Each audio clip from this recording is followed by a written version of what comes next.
Google map പോലും recommend ചെയ്യാത്ത വഴിയിലൂടെയാണ് ഇനി നമ്മൾ പോകുന്നത്. വർഷത്തിൽ 2 മാസം മാത്രമേ ഈ ഒരു റൂട്ട് ഓപ്പൺ ആവുള്ളൂ. അല്ലാത്ത സമയത്ത് ഹെവി സ്നോഫോൾ ആയിരിക്കും. വേറെ പണിയൊന്നും കിട്ടിയില്ലല്ലോ വിചാരിക്കുന്ന സമയത്ത് അതാ engine oil leak. Welcome to day 7 of Kerala to Ladakh solo ride. ഇതാണ് ഇന്നലെ സ്റ്റേ ചെയ്ത റൂം. കുഴപ്പമില്ലായിരുന്നു. ഇപ്പൊ നമ്മൾ പഞ്ചാബിലാണുള്ളത്. ഒരു ചായ കുടിക്കാലോ വിചാരിച്ച് വണ്ടീനെ അടുത്ത് പോയി നോക്കിയ സമയത്താണ് ഓയിലിന്റെ ചെറിയ ഡ്രോപ്സ് താഴെ കണ്ടത്. ഇന്നലെ ഓയിൽ ചേഞ്ച് ചെയ്തിട്ടുള്ളൂ. അത് കാരണം ഡ്രെയിൻ നെറ്റ് ടൈറ്റ് ആവാത്തത് കാരണമായിരിക്കും എന്ന് ഞാൻ വിചാരിച്ചു. നേരെ ഒരു ചായയും കുടിച്ച് ബാഗെല്ലാം പാക്ക് ചെയ്ത് വണ്ടി എടുത്ത് ഇറങ്ങി. ഡ്രെയിൻ നെറ്റ് ടൈറ്റ് ചെയ്തു. പക്ഷെ ഒന്നും കൂടി ഷുവർ ആക്കാൻ വേണ്ടിയിട്ട് അടുത്തുള്ള ഹോണ്ട സർവീസ് സെന്ററിലേക്ക് പോവാണ്. ഹോണ്ടന്റെ സർവീസ് സെന്റർ എല്ലാ സ്ഥലത്തും ഉണ്ട്. പക്ഷെ ബൈക്ക് കുറവാണ്, സ്കൂട്ടറാണ് കൂടുതൽ. ലഗേജ് എല്ലാം താഴെ ഇറക്കി വണ്ടി ചെക്ക് ചെയ്തപ്പോൾ മനസ്സിലായി ഡ്രെയിൻ നെറ്റ് എന്നല്ല ന്യൂട്രൽ സ്വിച്ച് എന്നാണ് ഓയിൽ ലീക്കായി വരുന്നത്. ന്യൂട്രൽ സ്വിച്ചിന്റെ ഒരു ഓറിംഗ് മാറ്റിയാൽ മതി. പക്ഷെ ഓറിംഗ് ഇവിടെ എവിടെയും അവൈലബിൾ അല്ല. അതുകൊണ്ട് ബോണ്ട് അടിച്ചിട്ട് അത് ഫിക്സ് ചെയ്തു. എന്നിട്ട് ഒന്നും കൂടി ഓയിൽ ലെവൽ ചെക്ക് ചെയ്തു. ഓക്കെ ആണ്. ഇവിടെയുള്ള ആൾക്കാരൊക്കെ വളരെ ഫ്രണ്ട്ലി ആണ്. അവരെ കൊണ്ട് പറ്റുന്ന രീതിയിൽ പെട്ടെന്ന് തന്നെ വണ്ടി ശരിയാക്കി തന്നു. ഇത് കാരണം കുറച്ച് ലേറ്റ് ആയി. പക്ഷെ വേഗം ഹൈവേ പിടിച്ചു. സാധാരണ പട്ടാൻകോട്ട് നിന്ന് നേരെയാണ് റൂട്ട് കാണിക്കുക. പക്ഷെ നമ്മൾ നേരെയല്ല പോകുന്നത്. അവിടുന്ന് റൈറ്റ് പിടിച്ചിട്ട് വേറൊരു റൂട്ട് വഴിയാണ് പോകുന്നത്.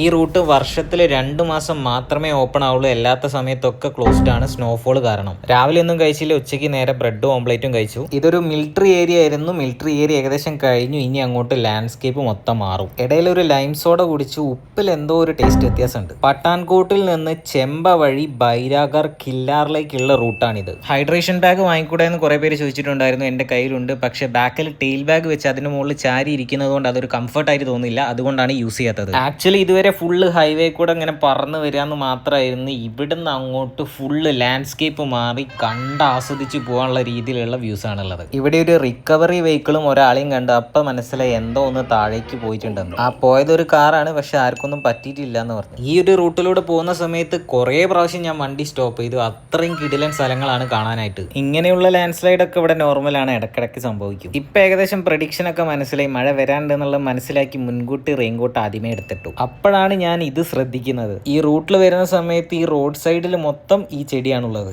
ഇപ്പൊ ഇവിടെ കൊടൈക്കനാൽ മൂന്നാറൊക്കെ പോയ രീതിയിലുള്ള ഒരു ക്ലൈമറ്റ് ആണ് ഉള്ളത്. നമ്മളിപ്പോ പോയിക്കൊണ്ടിരിക്കുന്നത് ഒരു ഡാമിന്റെ സൈഡിലൂടെ ഉള്ള റൂട്ടാണ്. ഇത് ചെറിയൊരു ആൾക്കാരൊക്കെ ഉള്ള വില്ലേജ് ആണ്. ഇവിടുന്ന് ഫുൾ ടാങ്ക് പെട്രോൾ അടിച്ചു. ഒരു ചൂട് സമൂസയും ചായയും കുടിച്ച് റൈഡ് കണ്ടിന്യൂ ചെയ്തു. ജൂൺ ജൂലൈ മാസങ്ങളിൽ മാത്രമേ ഈ ഒരു റൂട്ട് ഓപ്പൺ ആവുള്ളൂ. ഇന്ന് നമ്മൾ ബൈരാഗർ എന്നുള്ള സ്ഥലത്താണ് സ്റ്റേ ചെയ്യാൻ വേണ്ടി പോകുന്നത്. അവിടെ വരെ റോഡ് ഉണ്ട്. അതിനുശേഷം റോഡില്ല, ഫുൾ ഓഫ് റോഡാണ്. ബൈരാഗർ എന്ന് പറഞ്ഞിട്ടുള്ള ഈ ഒരു പ്ലേസ് ഞാൻ മാർക്ക് ചെയ്ത് വെച്ചിട്ടുണ്ട്. വീണ്ടും വരും എന്തായാലും. ഇവിടേക്ക് കയറിയതിനു ശേഷം ഞാൻ ടൈമും കിലോമീറ്ററും ഒന്നും പിന്നെ നോക്കിയിട്ടേ ഇല്ല. കൽ ജാനാ ഹൈ സച്ച് പാസ്. ये रास्ता खुला है ना सर? रास्ता खुला है. कल कितना बजे? कल सुबह फर्स्ट फ्लाइट 6 बजे के बाद. अकेले हो? हाँ अकेले. 5 മണിക്ക് ശേഷം റൂട്ട് ക്ലോസ് ആയതുകൊണ്ട് തൊട്ട് താഴെ ഇവിടെ ഒരു റൂം എടുത്തു. നല്ല വൃത്തിയുള്ള റൂമും ടേസ്റ്റ് ഉള്ള ഫുഡും ഫ്രഷ് വാട്ടറും. ഈ പ്ലേസ് എനിക്ക് വളരെ ഇഷ്ടപ്പെട്ടു. അപ്പൊ ഗുഡ് നൈറ്റ്.